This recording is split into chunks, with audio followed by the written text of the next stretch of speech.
जानकी जीवन स्मरण जय जय राम पार्वती पते हर हर महादेव पुंडलीक वरदा हरि विठ्ठल श्री अनंत कोटी ब्रह्मांड नायक राजाधिराज सच्चिदानंद सद्गुरु श्री ब्रह्मचैतन्य महाराज की जय।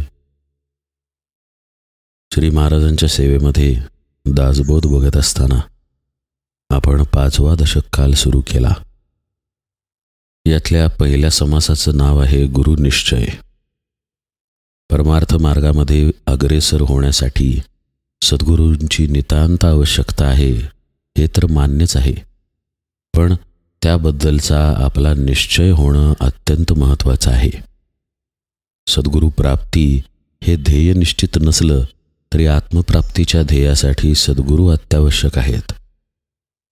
कोणत्याही संत महात्म्यांचे चरित्र काढून पहा, त्यांनी सद्गुरू प्राप्तीसाठी अक्षरशः जीवाचं रान केलेलं आहे। गोंदवलेकर महाराजांचं चरित्र जर पाहिलं तर केवळ सद्गुरू प्राप्त व्हावेत यासाठी त्यांनी बालवयातच घरदार सगळं काही सोडलं आणि अक्षरशः आ सेतू हिमाचल ते फिरले। सद्गुरूंचं महत्त्व अनन्यसाधारण आहे। हा विषय बघत असताना आपण काल काही ओव्या बघितल्या आणि कालच्या निरूपणाच्या शेवटी आपण एका ओळीपाशी येऊन थांबलो। ती ओळी म्हणजे ज्ञानविरहित जे जे केले ते ते जन्मासी मूळ झाले, म्हणून सद्गुरूची पावले सुदृढ धरावी। कशासाठी सद्गुरू पाहिजेत हे वेगवेगळ्या पद्धतींनी समर्थ आपल्याला सांगत आहेत। आता यात ते आपल्या कर्मांवरती भाष्य करतायत। ज्ञानविरहित जे जे केले ते ते जन्मासी मूळ झाले।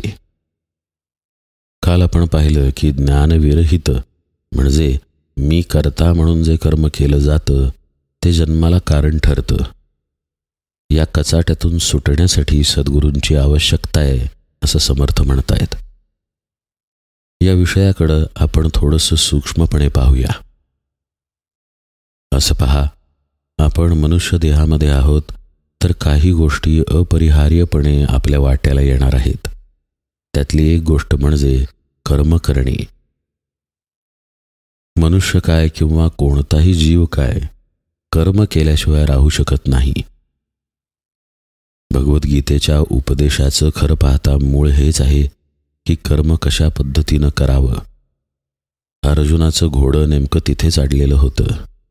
त्याला मोह पडला आणि त्या मोहात त्याला असं वाटलं की असलं आपलं कर्तव्य करण्यापेक्षा कुठंतरी निघून गेलेलं बरं।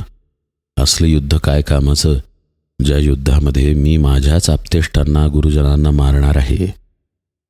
अर्थात त्याचा हा मोहाचा अंधकार भगवंतांनी नष्ट केला, त्याला उपदेश केला आणि युद्धाला तो पुन्हा उभा राहिला। प्रत्येकाला त्याचं एक विहित कर्म आहे, ते त्याला करावं लागतं। अर्जुनाचं तेव्हा कर्म होतं युद्ध करणं, जे त्याला करणं प्राप्त होतं।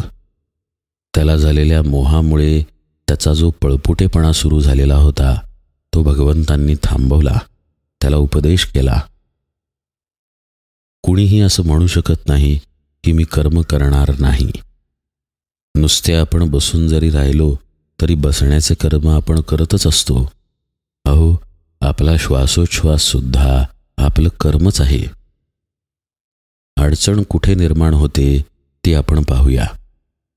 कर्म करण्यामध्ये अडचण नाही, कर्म कोणत्या भावानं केलं जातं इथं अडचण आहे। उदाहरणार्थ, आता हे निरूपण केलं जात आहे, हे निरूपण मी करतो असा भाव असेल तर तिथे अडचण आहे। किंवा निरूपण श्रवण केलं जाते, श्रवण मी करत आहे असा भाव असेल तर तिथे अडचण आहे। आणखी एक उदाहरण घ्यायचं झाल्यास, आपण आपल्या मुलाबाळांना मोठं करतो, त्यांनी चांगलं शिकावं वाढावं यासाठी प्रयत्न करतो, त्यांना योग्य ते संस्कार देण्याचा प्रयत्न करतो, योग्य शाळेमध्ये घालतो वगैरे वगैरे। आता या कर्मांमध्ये सुद्धा हे मी करत आहे असा भाव ठेवला तर अडचण आहे। समजा मी एक विद्यार्थी आहे तर मी शिकत आहे, मी अभ्यास करत आहे, मी श्रम करत आहे त्यासाठी असा भाव ठेवला तर तिथे अडचण आहे।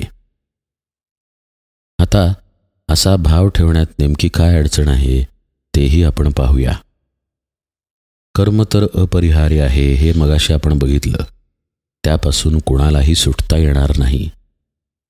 पण त्या कर्मांमध्ये जर कर्तेपणाचा भाव असेल, मी करत आहे अशी जाणीव जर तिथे असेल, तर ती जाणीव, तो कर्तेपणाचा भाव आपली अगोदरच असलेली देहबुद्धी आणखी बळकट करतो. असं पहा, ही गोष्ट मी करत आहे या जाणीवेतून आणखी एक गोष्ट निर्माण होते आणि ती म्हणजे कर्मफळाची आशा. कर्म आणि कर्मफळ याला पण आपण अगदी थोडक्यात समजावून घेऊया. प्रत्येक कर्माला एक फळ आहे म्हणण्यापेक्षा असतेच. जसं की समजा मी हात हलवला तर हाताला हवा लागते आणि आत्ता हात जिथे आहे तिथे न राहता हलवलेल्या ठिकाणी तो जातो. हे हाताचं घडणं म्हणजे हाताची जागा बदलणं हे माझ्या हात हलवण्याच्या कर्माचं फळच आहे. आपण काहीही केलं तरी त्याचं फळ त्या ठिकाणी निर्माण होतच. एखादी काठी पडलेली आहे, त्याचं एक टोक उचललं की दुसरं टोक उचललं जातच किंवा हललं जातच. काय झालं यामध्ये असं झालं की फळ हे कर्माबरोबरच आलं, पण हे आपल्या लक्षात येत नाही. आपण कर्तेपणामुळे कर्म करत असल्यानं आपल्या वासना, आपल्या इच्छा, कामना या गोष्टी आपण त्या कर्मांमध्ये गुंतवून ठेवतो आणि त्याच गोष्टींवरून आपण फळाच्या ठिकाणी आसक्त होतो. याचं एक उदाहरण पाहूया. आता मुलांना मोठं करणं आपली जबाबदारी आहे, कर्तव्य आहे, सगळं ठीक आहे. आपण ते कर्म करतही आहोत. त्यांना योग्य शाळेत घातलं आहे, योग्य ती वह्या पुस्तके, योग्य ती शिक्षणाची व्यवस्था लावून दिलेली आहे. पण अभ्यास करणं आणि तेही योग्य पद्धतीनं हे शेवटी त्या मुलालाच करायचं आहे. पाण्याचा घोट शेवटी ज्याला तहान लागली आहे त्यालाच घ्यावा लागतो. पाणी पाजणारा फार तर फार तोंड उघडून आतमध्ये पाणी ओतेल, पण घोट त्यालाच घ्यावा लागतो. आपण काय करतो? आपण सांभाळ करत असताना, हे कर्तव्य कर्म करत असताना आपल्या वासना, आपले विकार किंवा आपला मीपणा त्यामध्ये कालवतो आणि त्यातून निर्माण होते ती अपेक्षा की मग त्यानं केलंच पाहिजे, असं झालंच पाहिजे, अमुक मार्क मिळालेच पाहिजेत, तमुक कसे नाही मिळाले, अमक्याला अमुक मिळाले, तुला का नाही मिळवता आले, वगैरे वगैरे. आणि मग आपल्या पदरात अस्वस्थता येते. ही अस्वस्थता का आली याचा जर सूक्ष्मतेनं विचार केला तर लक्षात येईल की आपण आपलं कर्म कर्तव्य बुद्धीनं केलं नाही, कर्ताभाव टाकून केलं नाही.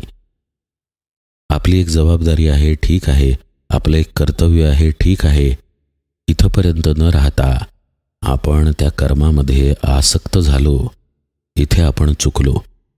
आणि मग पुढचं सगळं आपल्या वाट्याला आलं. पुढची अस्वस्थता, पुढचं नैराश्य, पुढच्या अपेक्षाभंग वगैरे वगैरे. आपण ही गोष्ट लक्षात घ्यायला पाहिजे की कर्म कुणाला अपरिहार्य आहे? देहाला, मला नाही. कारण मी आत्मस्वरूप आहे. मी म्हणजे देह नाही, मी म्हणजे आहे सच्चिदानंद आत्मा. हाच आपल्या सद्गुरूंचा उपदेश आहे ना. मग मी जर देह नाही आहे तर कर्माचं बंधन मला कसं असेल? आणि जर मी देह नाहीच आहे तर मग कर्मामध्ये आसक्त तरी मी कसा होणार? किंवा कर्मफळाची अपेक्षा तरी कशी ठेवणार? कर्मफळामध्ये आसक्त झाल्यामुळं आपल्या वाट्याला सुखदुःख येतं. आपल्या वाट्याला त्या कर्माची आसक्ती चिकटून राहते. आता हे उदाहरण अनेक गोष्टींमध्ये पाहता येईल. समजा एका महिलेनं स्वयंपाक केला आणि घरच्यांना जेवायला वाढलं, तर हा स्वयंपाक सगळ्यांना आवडावा त्याबद्दल त्यांनी काही कौतुकाचे शब्द बोलावेत, निदान कसा झाला आहे ते तरी सांगावं, वगैरे वगैरे. हे सर्व विचार किंवा अपेक्षा त्या स्वयंपाक करण्याच्या कर्मामध्ये कर्तेपणा ठेवल्यामुळे येतात. त्यामुळं घडतं असं की त्या कर्मामध्ये आपण आसक्त होतो. मी एवढं या घरासाठी करते, पण कुणी एका अक्षराने मला काही कौतुकाचं बोलत नाही, कुणी साधं माझ्याकडे लक्ष देत नाही, अशा पद्धतीची तक्रार समोर येते. आपण कर्मफळामध्ये आसक्ती ठेवतो, हा आधी आपला दोष आहे हे कळणं महत्त्वाचं आहे. कारण कर्म तर चुकणार नाहीत. मग आता काय करायचं याची युक्तीच संतांनी आपल्याला सांगितली आहे. आणि ती युक्ती म्हणजेच राम करता या भावानं कर्म करणं, मी करता नाही या भावानं कर्म करणं, सेवाभाव त्यामध्ये ठेवणं. समजा आपण सद्गुरूंच्या दारातील केर काढत आहोत. आता तो केर काढताना जर आपण अशी अपेक्षा ठेवली की या केर काढण्याचं कुणीतरी कौतुक करावं, कुणीतरी म्हणावं की काय सुंदर केर काढला आहे, तर मग ती सेवा मानता येईल का? तिथे आपण म्हणतो, पहा, नाही हो, माझी काही अपेक्षा नाही. अहो, केर काढायला मिळणं हे भाग्य आहे, आणि तोही सद्गुरूंच्या दारातला. याबद्दल काय अपेक्षा ठेवायची? आपल्याकडून सेवा घडते हेच किती मोठं आहे. सगळं ते करून घेतात. हे जे आपण तिथे बोलतो ते आपण आपल्या आयुष्यात उतरवत नाही. इथे आपली अडचण आहे. त्यामुळे घडतं काय, आपण प्रत्येक कर्माच्या मागं फळाच्या अपेक्षेनं राहतो आणि मग आसक्ती आपल्या पदरात पडते. आसक्तीयुक्त राहिल्यामुळं प्रत्येक कर्मामध्ये आपण गुंतत जातो. समर्थ म्हणतायत, ज्ञानविरहित जे जे कर्म केलं जातं ते जन्माचं मूळ आहे. जन्माचं मूळ काय आहे? तुकाराम महाराज एका अभंगामध्ये अगदी स्पष्ट सांगतात, पाप पुण्य करुनी जन्मा येतो प्राणी, नरदेहा येऊनी हानी केली. तर एकनाथ महाराज म्हणतात, जन्म घेणे लागे वासनेच्या अंगी. याचा अर्थ काय होतो? या सगळ्या वचनांचा अर्थ एकच आहे. आपल्या आसक्तीमुळं, आपल्या मीपणाच्या गुंतवणुकीमुळं आपल्याला पुन्हा पुन्हा जन्म घ्यायला लागतो. प्रत्येक कर्मामध्ये आपण आपली वासना ठेवलेली आहे. प्रत्येक कर्मामध्ये मी करता हा भाव ठेवलेला आहे. त्यामुळं घडले काय, आपल्या आतच असलेली वासना किंवा आपली देहबुद्धी आणखी बळकट करण्याचं काम आपण केलेलं आहे. म्हणजे झालंय उलटं. मनुष्य जन्माला येऊन खरं म्हणजे देहबुद्धी कमी करण्याचा आपण प्रयत्न करायला हवा, पण तसं न घडता प्रत्येक कर्मांमधून आपला देहभाव आणखी आणखी घट्ट होत आहे. असं पहा, समजा लहान मुलं खेळत आहेत, तर त्या खेळाच्या नादामध्ये त्यांना घराचीही आठवण नसते. त्या लहान मुलाला जर कुणी सांगितलं की अरे तुझी जमीन तिथे गावाकडची विकत आहे, तुला काही आहे का नाही, तर त्याला त्याचं काही सुखदुःख असत नाही. तो त्याचे मित्र, त्याचा खेळ यामध्ये रमून गेलेला असतो. मग याचं सुखदुःख कुणाला आहे? जी मोठी घरातील मंडळी आहेत त्यांना आहे. मग लहान मुलामध्ये आणि घरातल्या मोठ्या माणसांमध्ये फरक काय आहे जो वयामुळे घडला? शरीर वाढलं, पण त्याबरोबर आसक्तीही वाढली. म्हणूनच घरादाराबद्दलचं, जमीन जुमल्याबद्दलचं सुखदुःख त्यांना आहे, लहान मुलांना नाही. आपण हेच केलेलं आहे. वयोमानानुसार आपण आपली आसक्ती वाढवत राहिलो आहे आणि पर्यायानं त्यामुळं आपली देहबुद्धीच वाढलेली आहे. असं पहा, एक धोंडा रस्त्यावरती पडलेला आहे. आता त्या धोंड्याला घालवायचं आहे तर काय करावं लागेल? उचलून तो फेकून द्यावा लागेल, हा एकच उपाय आहे. पण आपण जर त्या धोंड्यावरती वस्त्रे ठेवायला लागलो आणि वस्त्रांचा ढीग झाला तर काय घडलं? धोंड्यानं फार तर फार एक वीतभर जागा व्यापलेली होती, पण आता वस्त्रांच्या ढिगानं पुष्कळ जागा व्यापून ठेवली. आपल्या देहबुद्धीचं आपण असंच करून ठेवतो. जेव्हा आपण मी करता या भावानं कर्म करतो आणि मग नंतर आसक्त होत राहतो. आपल्या दैनंदिन कर्मांच्या बद्दल तर आपण असं करतोच, पण आपल्या पारमार्थिक कर्मांमध्येही आपण ही घोडचूक करतो आणि मग देहबुद्धी जाण्याच्या ऐवजी ती तिथेही बळकट होत राहते. श्री महाराजांच्याकडे आपण आपला उद्धार व्हावा म्हणून जायचं आहे, त्यांची सेवा करण्यासाठी जायचं आहे, नाम घेण्यासाठी जायचं आहे. हे बाजूला राहून मी महाराजांचा आहे, मी महाराजांकडे जातो, मी अमुक अमुक जप करतो, मी अमुक अमुक सेवा देतो करतो, अशा पद्धतीचा कर्तेपणाचा भाव आपण चिकटवून घेतो. व्यवहारात तर चिकटवत होतोच, परमार्थातही चिकटवतो आणि मग संपूर्णपणे साधनेचा नाश होतो. उलट दिशेनंच आपली वाटचाल व्हायला लागते. अहंकार जाण्याच्या ऐवजी नंतर अहंकार वाढतच जातो. रजोगुणाचा आणि तमोगुणाचा अहंकार एक वेळेस जाईल. संपत्तीमुळे आलेला अहंकार संपत्ती निघून गेली की जाईल. रूपामुळे आलेला अहंकार रूप गळून पडलं की जाईल. पण परमार्थातला अहंकार अत्यंत चिवट आहे. म्हणून तर नामदेव महाराज प्रार्थना करतात, अहंकाराचा वारा न लागो राजसा, माझी या विष्णुदासा भाविकासी. समर्थ आपल्याला सावध करतायत, उपदेश देतायत की ज्ञानविरहित जे जे कर्म तू करशील किंवा करतोस ते जन्माचं मूळ आहे. ही तुझी कर्मफळाशा टाकून दे, ही तुझी आसक्ती टाकून दे, मी करता हा भाव टाकून दे, तर तू या कचाट्यातून सुटशील. हा कचाटा अशासाठी आहे कारण कर्म अपरिहार्य आहे. कर्म काढून टाकणं जर सोपं असतं किंवा शक्य असतं तर मग एवढा उपदेश करायची गरजच नव्हती. कर्म अपरिहार्य असल्यामुळं ते कर्ता भाव टाकून देऊन करणं गरजेचं आहे. आता कर्ता भाव टाकून देऊन करायचं म्हणजे तरी काय? आपल्या स्वरूपाला ओळखून कर्मात राहायचं. आपण कोण आहोत?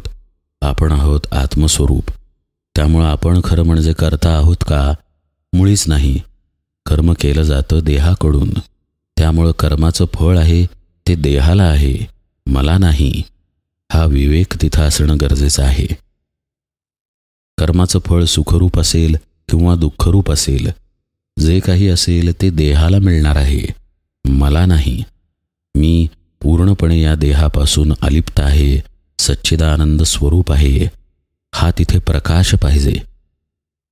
जसं आपण अंधारातली वस्तू दिव्याच्या प्रकाशामध्ये शोधतो आणि मग ती नेमकी सापडते, असते तिथेच पण प्रकाश नसल्यामुळे दिसत नाही, तसं आपल्या या आत्म्याच्या प्रकाशामध्ये आपण कर्म करणं गरजेचं आहे. आपण कोण आहोत हे ओळखून कर्मात राहणं गरजेचं आहे. तर आपण त्या कर्मांमध्ये लिप्त होणार नाही, आसक्त होणार नाही. आपण आहोत आत्मस्वरूप आणि कर्म घडते देहाकडून, हा विवेक त्या ठिकाणी गरजेचा आहे. हे साधण्यासाठी श्री महाराज अगदी सोपी युक्ती सांगतात. तुम्ही राम करता असं म्हणा, म्हणजे आपला मीपणा टाकल्यासारखंच आहे. फक्त हे करणं शाब्दिक असू नये, खरोखर आंतरिक मनापासून असावं, अंतःकरणापासून असावं. नाहीतर बोलीभाषेत बोलताना म्हणायचं राम करता आणि मनानं मात्र तिथं आसक्ती ठेवायची, अशी लबाडी करू नये. आपला कर्ता भाव टाकला जावा, याचा अभ्यास घडावा, यासाठीच्या या निरनिराळ्या युक्त्या आहेत. त्या दिल्या कुणी? आपल्या संतांनी, आपल्या सद्गुरूंनी. म्हणून त्या आपल्याला मिळाल्या. आणि म्हणूनच समर्थ रामदास इथं सद्गुरूंचं महत्त्व अधोरेखित करतायत. ते नुसतं असं सांगत नाहीत की ज्ञानविरहित जे जे केले ते ते जन्मासी मूळ झाले. पुढे ते म्हणतायत, पहा, म्हणून सद्गुरूची पाऊले सुदृढ धरावी. का? कशासाठी? कारण हे ज्ञानासहित कर्म करणं सद्गुरूंकडूनच शिकता येतं. सद्गुरूच शिष्याला सांगतात की खरा तू कोण आहेस आणि देह कसा तुझ्यापासून वेगळा आहे. जर लक्षात आलं की देहाकडून कर्म घडतं, माझ्याकडून नाही, तर आपोआपच त्या कर्मातील आसक्ती कमी व्हायला लागते. कर्मफलाशा बाजूला राहते, कर्तेपणाचा भाव निघून जायला लागतो. आणि हे घडतं संतांच्या, सद्गुरूंच्या सहवासामुळं.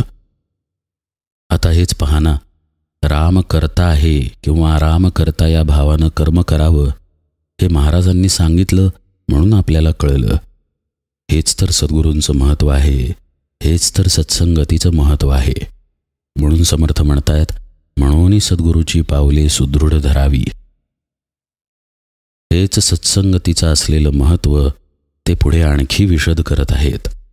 ते म्हणतात, जयास वाटे देव पहावा, तेणे सत्संग धरावा, सत्संगी विण देवाधिदेवा पाविजेत नाही. देवाला पाहणं म्हणजे काय?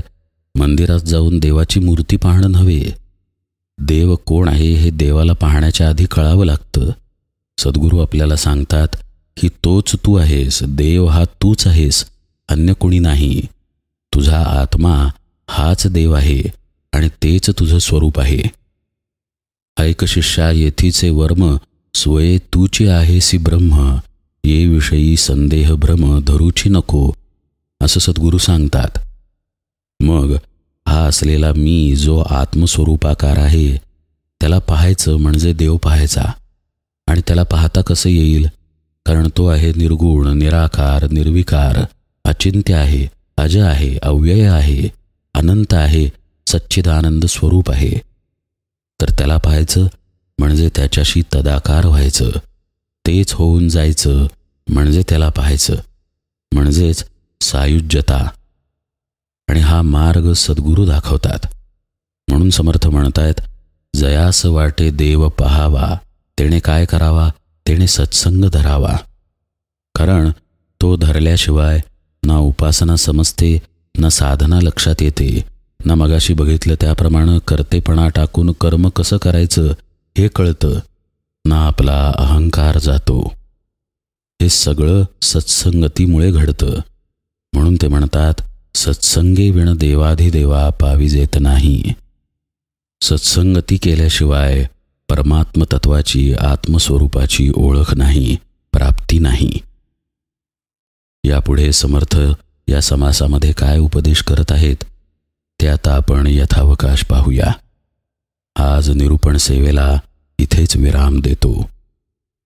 जानकी जीवन स्मरण, जय जय राम.